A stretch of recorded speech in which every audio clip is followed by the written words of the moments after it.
JP online classes में आपका स्वागत है। आज हम क्लास 12th में कवि बिहारी द्वारा रचित भक्ति, नीति एवं श्रृंगार के दोहों का अध्ययन करेंगे।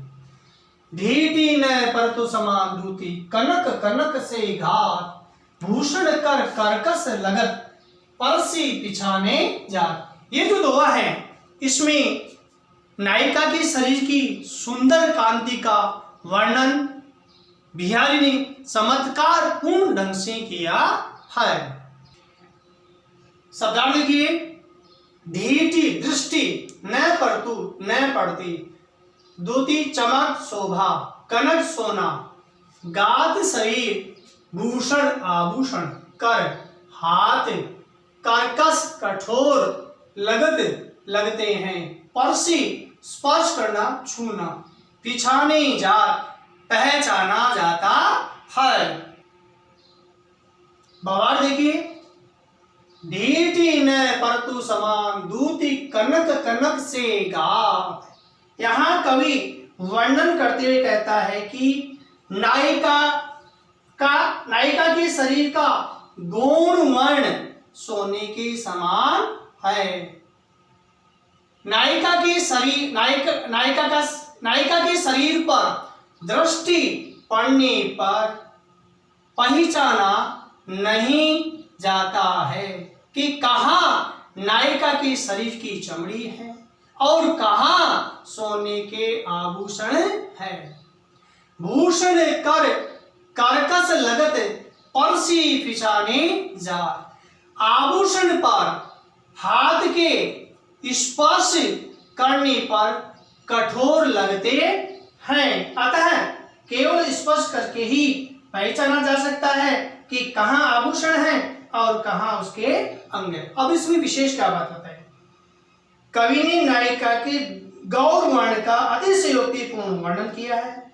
रीतिकालीन सौंदर्य वर्णन की छाप दोहे पर स्पष्ट है। अब देखिए, कनक कनक, कनक सोना, यानी यहाँ जो शब्द है, शब्द की बार बार आवृत्ति होने के कारण से यहाँ पुनरुक्ति प्रकाश की छटा बताई गई है। अगला देखिए, कनक से गात, इस यहाँ उपमा अलंकार है, यानी गौणवन सोने के समान बताया गया है। अब उपमा अलंकार क्यों? एक वस्तु की तुलना किसी दूसरी वस्तु से की जाती है, वहां उपमा अलंकार होता है। दूसरा दोहा देखिए, अंग अंग नग जग मगत, दीप सिकासी देह, दिया बढ़ाए हूं रहे, बढ़ो उजियारो गेह। ये जो दोहा है इसमें कवि ने नायिका का नक्शिक वर्णन किया है। नक्शिक का मतलब होता है जो हमारे पैर होते हैं उनके नाखूनों से लेकर और सिर तक वर्णन किया है। एक सखी नायक के पास जाकर अपनी प्रिय सखी नायिका के सौंदर्य का वर्णन करती हुई कहती है। शब्दार्थ देखिए, अंग अंग प्रत्येक अंग, नग रत्न, जगमगत जगमगाते हैं, दीप शिखा दीपक की लौ, देह शरीर दिया दीपक, बढ़ाए बुझाना, बढ़ाऊ अत्यधिक, उज्जारो का मतलब होता है उजाला या प्रकाश, गेह का मतलब होता है घर। अब भावार्थ देखिए, अंग अंग नग जगमगत, दीप सिकासी देह है।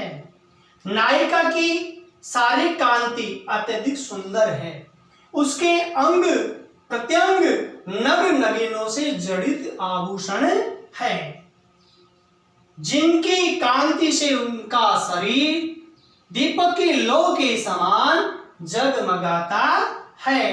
इस कारण उनका शरीर घर में दीपक के बुझ जाने पर अत्यधिक प्रकाश फैलाता है। पुनः देखिए, जिनकी कांति से, यानी इस कारण उनका शरीर घर में दीपक के बुझ जाने पर अत्यधिक प्रकाश फैलाता है। अर्थात नायिका के सौंदर्य तथा धारण किए गए आभूषणों की कांति से घर में प्रकाश फैलता रहता है।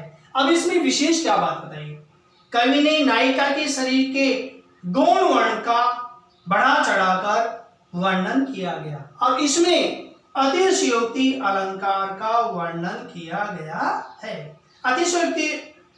अतिशयोक्ति अलंकार क्या होता है, जहां किसी वस्तु या बात का इतना वर्णन बढ़ा चढ़ाकर किया जाता है कि लोक सीमा का उल्लंघन सा प्रतीत होता है। अब देखिए यहाँ आपके सामने मैं आपको दूसरा अलंकार बतला रहा हूं। जैसे इसमें बताया गया है, जगमगत दीप सिकासी देह, दीप सिकासी देह, इसमें उपमा अलंकार है। क्यों? क्योंकि स्वर्णिम कांति वाली शरीर की उपमा दीप शिखा से की गई है। तो उपमा अलंकार का अर्थ क्या होता है, यानी किसी एक वस्तु की तुलना किसी दूसरी वस्तु से की जाती है, वहां उपमा अलंकार होता है।